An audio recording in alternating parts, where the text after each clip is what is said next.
ধন্যবাদ জানাচ্ছি বেগম খালেদা জিয়ার পক্ষ থেকে, ধন্যবাদ জানাচ্ছি শহীদ প্রেসিডেন্ট জিয়াউর রহমানের পক্ষ থেকে, ধন্যবাদ জানাচ্ছি আমরা তারেক রহমান, যিনি আমাদের এখনকার নেতা। উনি আমাদের বিএনপির নেতা এবং উনি সারা বাংলাদেশব্যাপী বেগম খালেদা জিয়া যেমন রাত্রে 4টা পর্যন্ত মিটিং করেছেন, উত্তরবঙ্গে গেছেন, বিভিন্ন জায়গায় গেছেন, এইভাবে বক্তৃতা করেছেন। আমাদের তারেক জিয়াও সেই একই ভাষায়, একই মনোবল নিয়ে উনি ওনার বক্তব্য চালাইয়া যাচ্ছেন।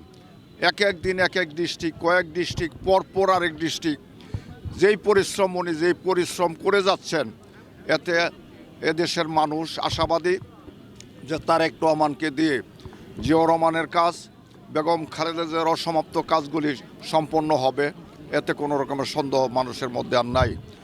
তারেক রহমান এখন বাংলাদেশের সর্বশ্রেষ্ঠ জনপ্রিয় নেতা। উনি যেখানেই যায় সেখানেই লক্ষ লক্ষ মানুষ ওনাকে স্বাগত জানায়।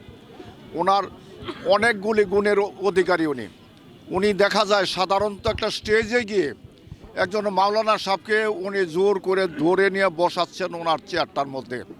যেই সম্মান মাওলানা সাহেবদেরকে উনি দিচ্ছেন, এতে ওনারা গর্ববোধ করছেন, সমস্ত আলেম সমাজ ওনারা গর্ববোধ করছেন।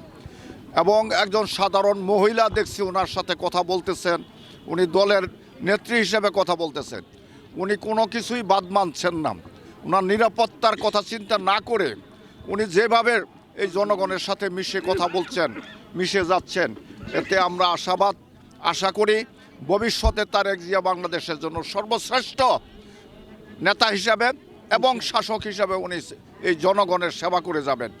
উনি শাসক হবেন না, উনি হবেন দেশের জনগণ সেবক, এবং মানুষের সেবা করে উনি যেন এই মানুষের আশা পূরণ করতে পারেন, সেই আশাবাদ আমরা ব্যক্ত করছি।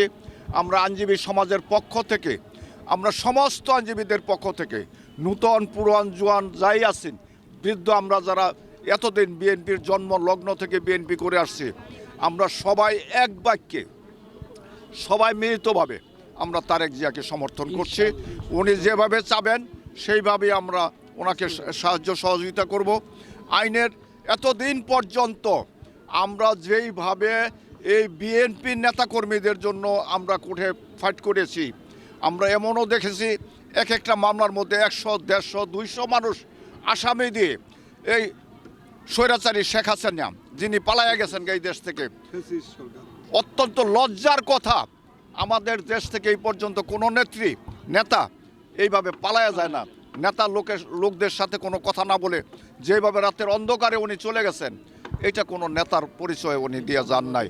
এটা আমরা ধিক্কার জানাই যে ওনার মতো নেত্রী এই দেশে আর 40 বছর আসতে পারবেন কিনা আমার সন্দেহ আছে।